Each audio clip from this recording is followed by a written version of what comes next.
नमस्कार, बाखबर में आपका स्वागत है। मैं हूं राघवेंद्र सिंह। बाखबर में आज हम बात करेंगे मध्य प्रदेश में मतदान होने के बाद अटकल और अनुमानों का जो दौर चल रहा है उस पर आज फिर एक चर्चा।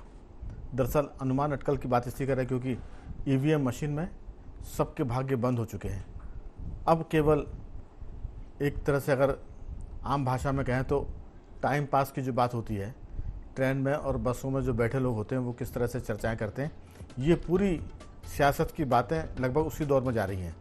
3 दिसंबर तक आखिर राजनीति पर कितनी बातें होंगी, सिर्फ इसके कि किसने कितने वोट डाले, कितना प्रतिशत था, कौन सा मतदाता किस मूड में है और कहाँ की सीटें इसके पहले किस पार्टी को जिताती रही और किसको हराती रही है। आज हम इस पर बात करेंगे कि आखिर महिलाओं के जो वोट हैं, जिस पर सभी पार्टियों का फोकस था, वो किस तरफ गए हैं। ये हम मतदान के पहले भी हमने इस पर बात की थी और मतदान के बाद भी, और आज भी इस मुद्दे पर बात करें कि महिलाएं और आदिवासी ये जिस तरफ जाएंगे वो मुकद्दर का बादशाह होगा या सिकंदर होगा। ये बात हम इसलिए भी कर रहे हैं क्योंकि किसानों का एक फैक्टर और है जो पॉलिटिकल पार्टीज़ की जीत और हाथ तय करता है, क्योंकि मध्य प्रदेश में 90% किसानों का राज्य माना जाता है और उसके चलते अगर किसान किसी भी पार्टी की तरफ झुकेंगे तो उसकी जीत को वो तय कर देंगे।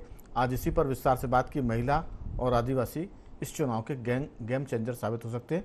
चर्चा करने के लिए हमारे साथ स्टूडियो में मौजूद हैं हमारे वरिष्ठ पत्रकार साथी योगीराज योगेश जी। स्काइप पर जुड़े हैं मध्य प्रदेश के वरिष्ठ पत्रकारों में शामिल जयंत तोमर जी, और टेलीफोन लाइन पर रहेंगे हमारे साथ हम सबके वरिष्ठ और मध्य प्रदेश की सियासत के जानकार, कह सकते हैं कि नब्ज पर जिनका हाथ होता है, वैसे पत्रकार रघुवर दयाल गोहिया जी।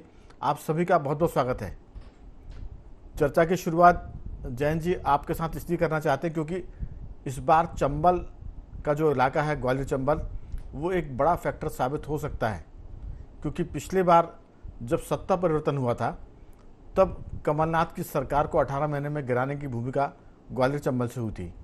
बागियों का राज्य है, बागियों का इलाका है वो, और बगावत कहते हैं कि ग्वालियर चंबल की रगों में बहती है। आपकी राय कि ये जो महिलाओं वाला मामला है ग्वालियर चंबल में किस तरह से देखते हैं? क्या वहाँ भी महिलाओं का जो मत प्रतिशत है वो पिछली बार से ज़्यादा है? क्योंकि आंकड़ा तो ये कहता है कि महिलाओं का वोट तो कम हुआ है, वोट परसेंटेज कम हुआ है, लेकिन महिलाओं के चूँकि वोट बढ़ गए हैं, उनके कुल वोट बढ़ जाने से लगभग 16 लाख महिलाओं ने इस बार पिछले बार की तुलना यानी 2018 की तुलना में ज़्यादा वोट दिया है। मत प्रतिशत कम है महिलाओं का, लेकिन वोट बढ़ गया उनका, क्योंकि वो परसेंटेज के हिसाब से बढ़ गया है। पहले शायद करीब 1 करोड़ 72 लाख महिलाओं ने वोट डाले थे, और इस बार भी आंकड़ा इससे थोड़ा सा ज़्यादा है, वोट परसेंटेज कम है। तो इस पर आपकी राय कि ग्वालियर का जो इलाका है, चंबल का इलाका है, बुंदेलखंड, महाकौशल और निमाड़ से आपके पास क्या खबरें आ रही हैं? जी राघवेंद्र जी, ये तो हम सब देख ही रहे हैं कि इस बार महिलाओं ने बढ़ के मतदान में हिस्सा लिया है। जी और जैसा कि जानकारी मिली है कि आदिवासी अंचल में महिलाओं ने बहुत अच्छी वोटिंग की है और उसमें हिस्सा लिया है। जी और जैसा आपने बताया कि महिला मतदाताओं का प्रतिशत कुछ अंचल में बढ़ा है, ग्वालियर चंबल का भी आपने किया है। तो ये तो ठीक बात है कि पिछले कुछ समय से पिछले जो चुनाव है उनसे इस बार बेहतर वोटिंग हुई है अनेक विधानसभा क्षेत्रों में। जी ग्वालियर चंबल में भी मतदान ठीक हुआ है। और कहीं चिपकू हिंसा की खबरों को अगर छोड़ दें तो लगभग सभी जगह शांतिपूर्ण मतदान हुआ है। तो इसके कई कारण भी है।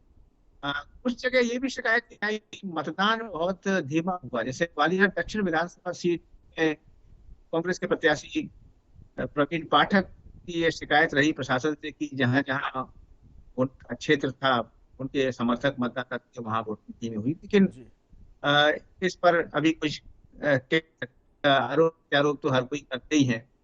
और इसी तरह से मुरैना विधानसभा में कुछ जगह पे ये शिकायत आई कि वहां पर मतदान फर्जी मतदान हो रहा है। लेकिन वो सब चीजें अभी तक तो निराधारी साबित हुई हैं। कुल मिला के अलग अलग विधानसभा क्षेत्र का अलग अलग तरह का चल रहा है।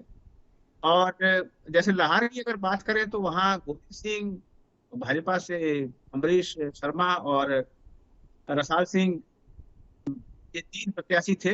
प्रसाद सिंह चूंकि पिछले लगभग 4 दशक से, इससे भी ज्यादा समय से वहाँ की उसी क्षेत्र की राजनीति सक्रिय है, उन्होंने अपना विस्तार नहीं किया, वहीं रौन बिहार क्षेत्र में सक्रिय रहे हैं। तो इन तीनों के कारण वहां पर मतदान का प्रतिशत हो सकता है। तीनों प्रत्याशियों ने अपने अपने स्तर से प्रयास किए हैं, जनता के बीच में गए हैं जी। तो मतदान तो अच्छा हुआ है, महिलाओं का मतदान अच्छा हुआ है। लेकिन ये जो मतदान हुआ है, इसके पीछे कारण ये माना जा रहा है कि भाजपा की जो लाडली बहना योजना है वो एक बड़ा कारण है।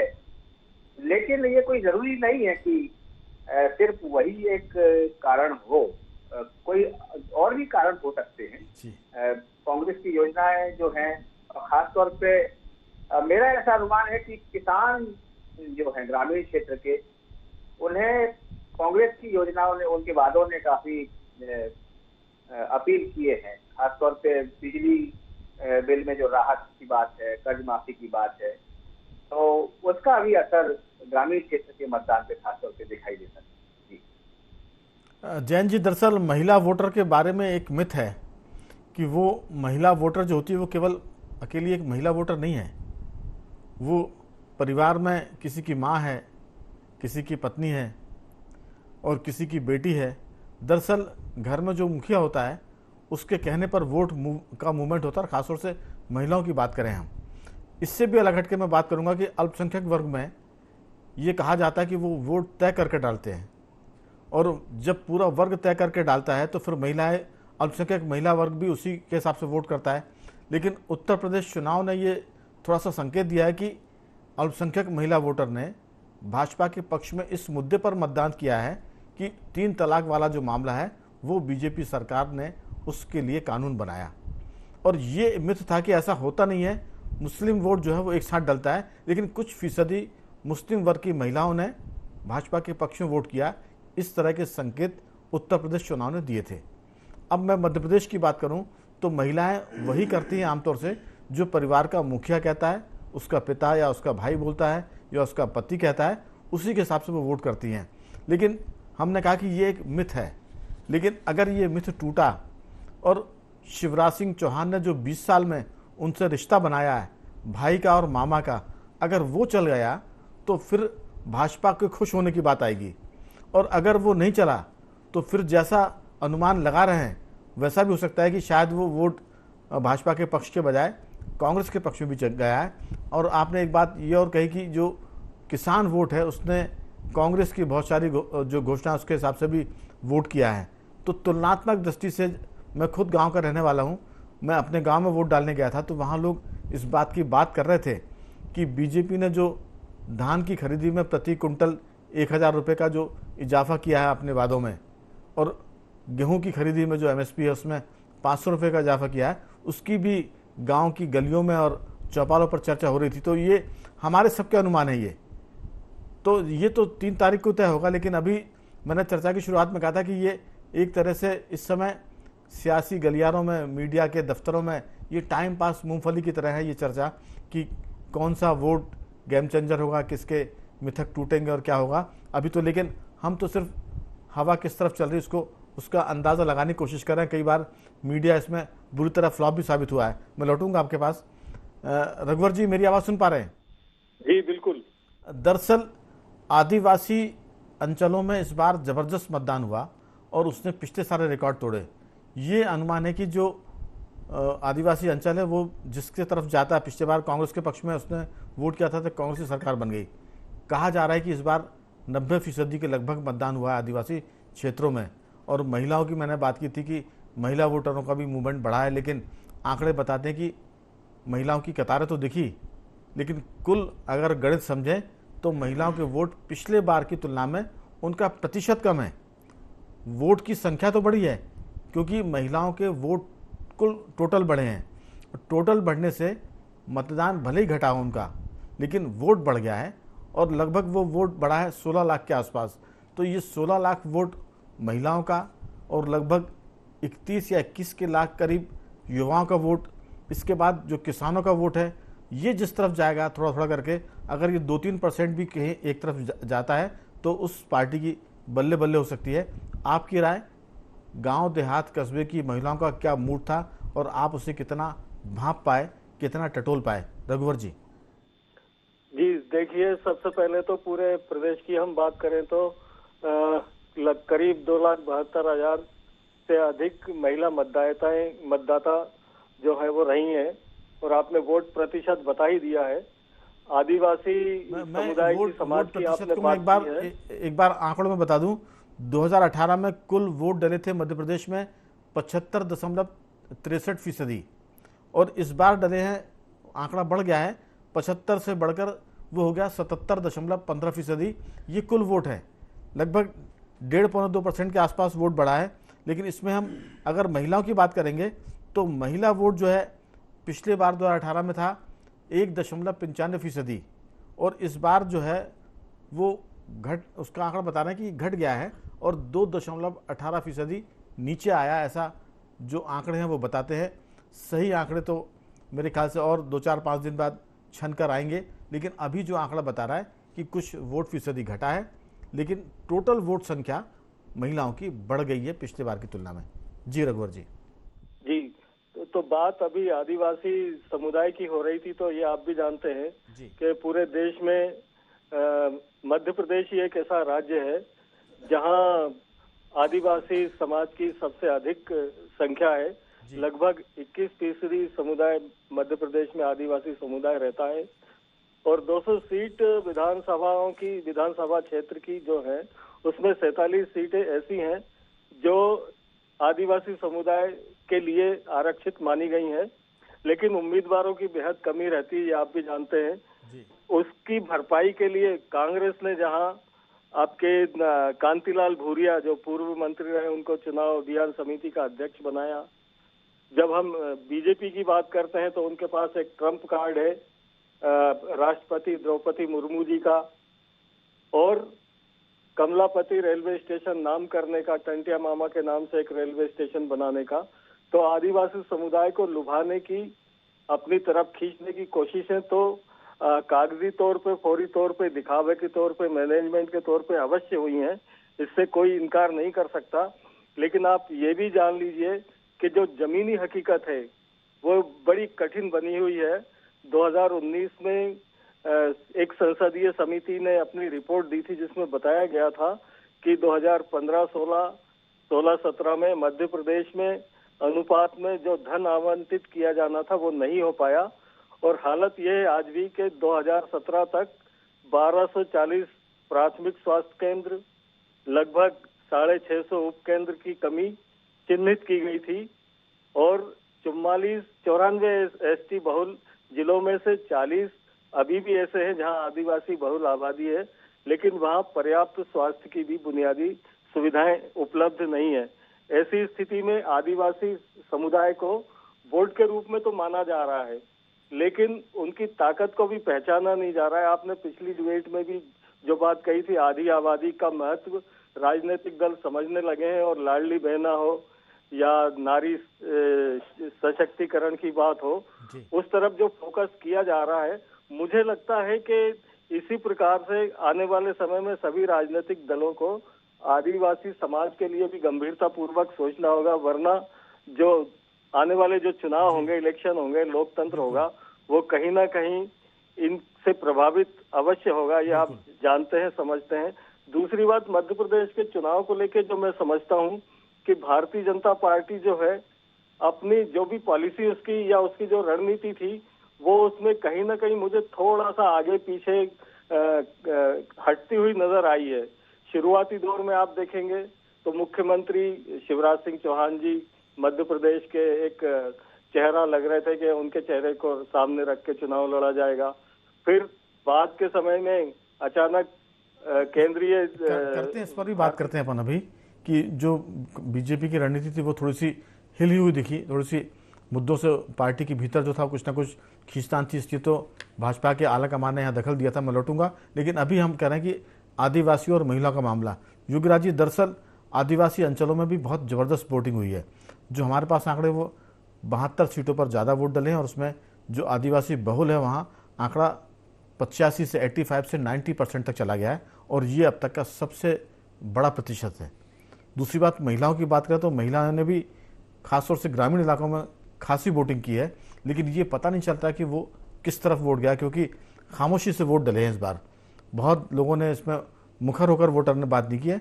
ऐसा लगता है कि वोटर पहले तय कर चुका था और वोट के दिन वो उसने अपना काम किया है बजाय किसी को बताने के। आपकी राय? गेम चेंजर तो है आदिवासी और महिलाएं और किसान भी है, ये तीनों वर्गों पर आपका क्या कहना है? देखिए राघवेंद्र जी, मैं पहले भी मैंने कई बार कहा है कि अभी तक ऐसा कोई मैकेनिज्म नहीं बना जिससे ये पता चल जाए कि साहब इतने % वोटिंग हुई तो ये इस पार्टी के पक्ष में जाएगा। जैसा आपने चर्चा की शुरुआत में ही कहा कि ये सब वही बातें हैं जैसे रेलवे डिब्बे में बैठ के तमाम तरह के लोग बातें करा करते हैं। अब ये बातें 3 दिसंबर तक ऐसी चला करेंगे कि ये जीत रहा है, वो जीत रहा है, ये हार रहा है, वो हार रहा है। मतदाताओं के बीच जब आप जाते हैं, मतदाताओं से आप जब बात करते हैं तो बड़ी विचित्र बातें निकल कर सामने आती हैं। एक मतदाता से मैंने पूछा, भैया इस बार किसकी सरकार बनेगी? कि उसी की बनेगी जिसको आपने वोट दिया। तो ये कमेंट्स मतदाताओं से आते हैं कि आपने किसको वोट दिया? उसी को जिसको आपने दिया। तो मतलब मतदाता बिल्कुल हाव भाव, अपन कहते हैं ना कि फलाने साहब की बॉडी लैंग्वेज कैसी थी, यहाँ तो मतदाताओं ने बॉडी लैंग्वेज भी नहीं जाहिर की इस बार। तो यानी लोकतंत्र के हिसाब से मतदाता चतुर हो गया, उसको पता है कि वोट कहाँ देना है, ये किसी को बताना नहीं है, उसको मतदान गोपनीय रखने की कला भी आ गई है। जी हाँ, मतलब उसके बातचीत से, उसके स्टेटमेंट से, उसकी बॉडी लैंग्वेज से ये समझ में नहीं आता कि इसका वोट आखिर किसके पक्ष में गया है। तो ये बड़ा सस्पेंस है और मुझे ऐसा लगता है कि ये 3 दिसंबर को ये सस्पेंस टूटेगा। बहरहाल इन सब के बीच एक बहुत अच्छी खबर ये है कि जो अपने आप को शहरी निवासी बताते थे, जो अपने आप को पढ़ा लिखा बताते थे, और ये बात मैं इसलिए कर रहा हूँ कि अपन राजधानी में यहाँ रहते हैं और राजधानी के भी उस इलाके में जहाँ IAS IPS और ब्यूरोक्रेट्स और तमाम बड़े बड़े लोग रहते हैं, उनके एरिया में वोटिंग कम हुई है। उनके लिए तो मतदान का दिन जो है वो पिकनिक क्या होता है। हाँ। उत्सव तो होता है, लेकिन वो बजाय वोट डालने के वो अपने परिवार के साथ मस्ती करने जाते हैं या आनंद उठाने जाते बजाय वोट डालने के। इस पर तो मुझे लगता है कि केंद्र सरकार के और लोकसभा में कोई नियम बनना चाहिए कि अगर कोई व्यक्ति वोट 2 बार नहीं डालेगा तो उसका, जैसे हमने पहले भी चर्चा में कहा था कि जैसे कई बार कोई आदमी एक्सीडेंट करता है, शराब पीकर गाड़ी चलाते हुए पकड़ा जाता है, तो कहते हैं कि तीसरी बार पकड़े गए तो फिर आपका लाइसेंस निरस्त हो जाएगा। तो हम ये नहीं कहते कि मतदान के अधिकार से वंचित, लेकिन उस पर कोई ना कोई कड़ी कार्रवाई करने की जरूरत है ताकि लोग वोट डालें। जी नहीं, और ये जिम्मेदारी इसलिए होना ज़रूरी है क्योंकि इनमें से कई ऑफिसर्स, कई लोग ऐसे हैं जो खुद मतदान के लिए लोगों को प्रेरित करने का काम में लगे हुए हैं। बावजूद यदि उस इलाके में वोटिंग कम होती है तो ये एक चिंता की बात है। और इसके दूर जब आप दूसरे सिरे पर आप जाते हैं तो कल्पना कीजिए, धार, आदिवासी, झाबुआ, इधर आप चले जाओ मंडला, डिंडोरी और दूर अंचलों तक, वहाँ के कई गाँव के लोगों ने तो आपने भी देखी होंगी, अखबारों में तस्वीरें छपी, लोग तैर के वोट डालने गए। तो मतलब लोग इसमें लोगों को ये कहें कि लोकतंत्र के प्रति कितने वो लोग जागरूक हैं, हमसे ज़्यादा जागरूक हैं, शहर के लोगों से ज़्यादा जागरूक हैं। तो इसलिए आप ये देखिए कि ट्राइबल एरियाज में वोटर परसेंटेज 90 सैलाना में 99 क्या, एक उसमें 99% गया। एक वोट इसलिए नहीं डाला कि बाद में उसकी डेथ हो गई थी। तो मतलब 100% पोलिंग हो रही कई बूथों पर। जी, तो लोकतंत्र के हिसाब से तो ये बहुत अच्छा संकेत है। और जैसा कि मैंने पहले ही कहा कि ये वोट अब किधर गया ये 3 तारीख के बाद ही मालूम पड़ेगा। इसलिए तो हमने समाज के जो जानकार होते हैं उनसे बातचीत कर रहे हैं आप लोगों से कि नब्ज पर हाथ रखिए और बताइए कि आखिर ये वोटर किस तरफ जा रहा है। जैसे कि कई बार वैद्य जी होते हैं, डॉक्टर होते हैं, वो आदमी की नब्ज पढ़ के बताते हैं कि इसकी तकलीफ क्या है।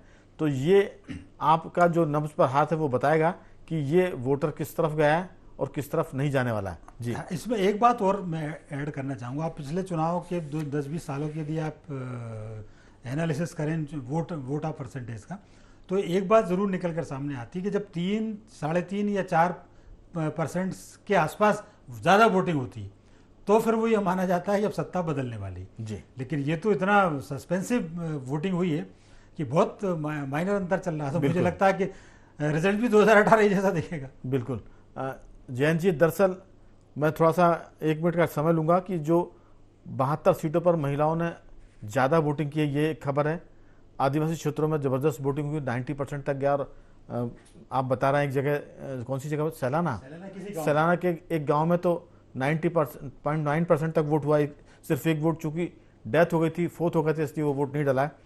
और आदिवासियों के अलावा हम अगर बात करें, सैलाना के अलावा पांडुरना में 86%, रतलाम में 86%, ये देहात की बात कर रहा हूँ, जुन्नारदेव में 85%, बहियर में 85%, टिमरनी में 84%।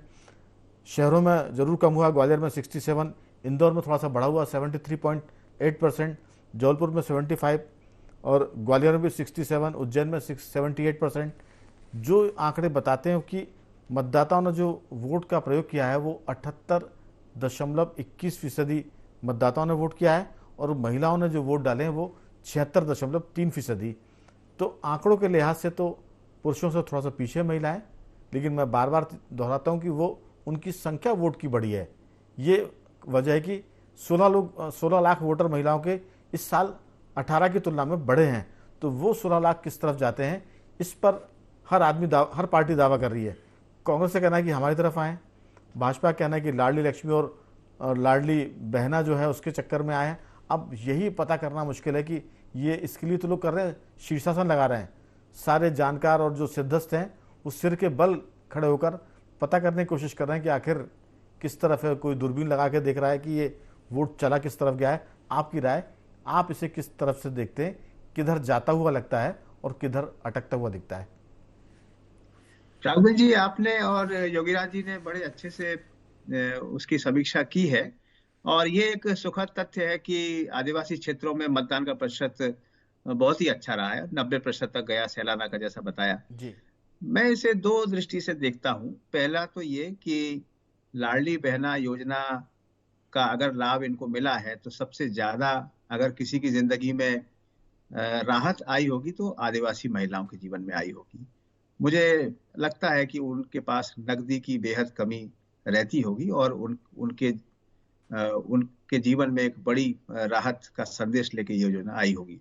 लेकिन उसके साथ साथ मैं ये भी सोचता हूँ कि जो पेसा एक्ट का जो मसला है, क्या वो जमीनी स्तर तक उसकी चेतना आदिवासी अंचल में गई है और क्या उसका प्रभाव है?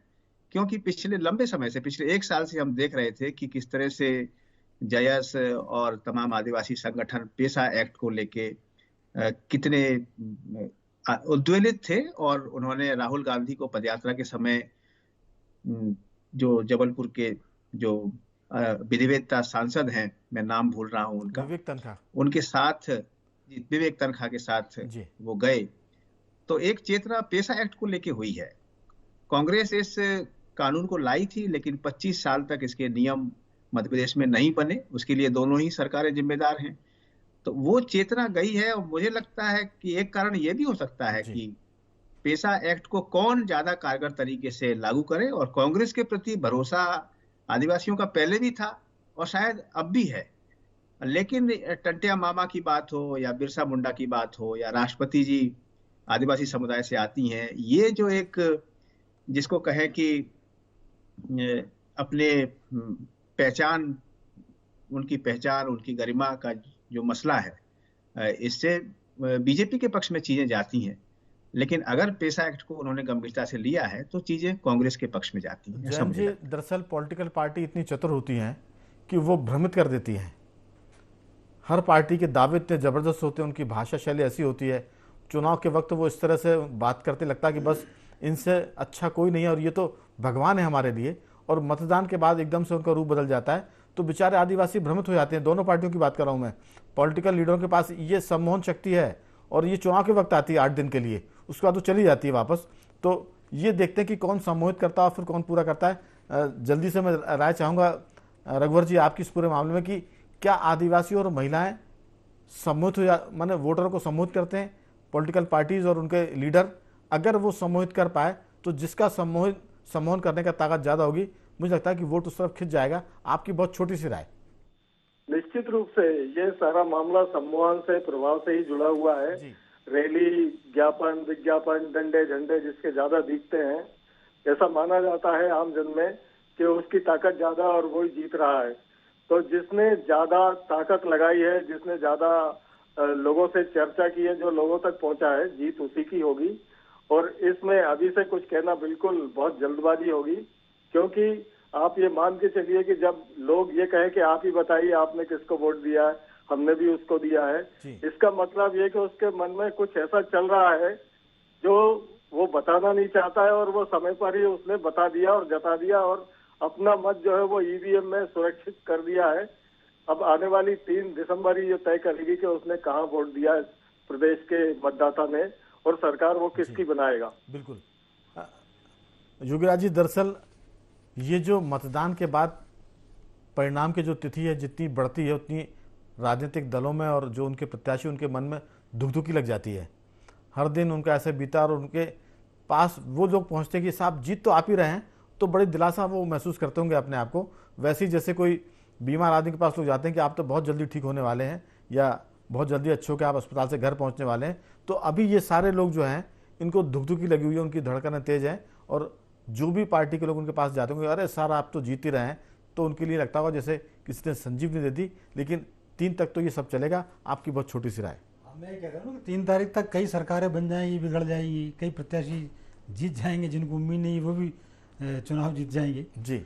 महत्वपूर्ण ये बात है कि आप ये देखिए कि जब चुनाव था तब भी ऐसा कोई माहौल नहीं था कि किसी के पक्ष में एकदम लहर चल रही है, बिल्कुल, या किसी के एंटी इनकम्बेंसी चल रही है, ऐसा कुछ देखने को नहीं मिला। बिल्कुल। तो कुल मिलाकर कह सकते हैं कि अभी तो परिणाम किस तरफ जाएगा, ऊंट किस तरफ बैठेगा, इसके लिए सारे जानकार शीर्षासन कर रहे हैं, कुछ दूरबीन से भी देख रहे हैं। और मैं तो कहूँगा कि जब तक नतीजे नहीं आते हैं हर कार्यकर्ता अपने लीडर को जिताए ताकि लीडर के मन को भी संतोष हो और उसको भी चाय पानी नाश्ता मिले और ये दिन सुखद रूप से बीते। उसके बाद तो जो कुछ सामने आने वाला है 3 तारीख को सबको पता चलेगा कि कौन बकरा कट रहा है और कौन बच रहा है। तो बखबर में सिर्फ इतना ही।